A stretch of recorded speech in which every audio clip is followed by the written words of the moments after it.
Nyarugabo Moses nyuma y'umukino w'ikipe ya APR ndetse na Mukura wa shampiyona y'u Rwanda aho barimo gukina ikirarane mbere na mbere felicitation nyuma yo gukura akagariko kari kamaze iminsi. Murakoze cyane.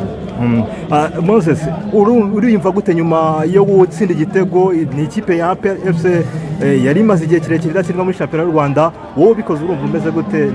Ikintu cya mbere no kubanza gushimira Imana ibashe kudinsinze, ndayishimye cyane kandi nishimiye kuba nsinze APR kandi ari mukino w'ikirarane yari imaze igihe idatsindwa, ariko nshimira Imana kuyimfashije akaba ari ngitsinda.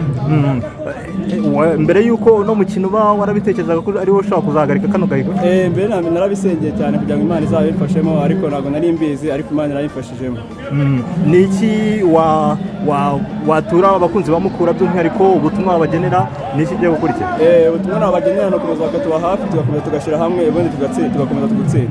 By'umwihariko ino nsinzi urayitura nde bande muri rusange? Ino nsinzi ya bwa mbere na mbere ndabanza kwitura ababyeyi banjye, nitore n'abayobozi ba Mukura n'abatoza n'abafana muri rusange. Reka tugushime cyane. Sawa, murakoze cyane.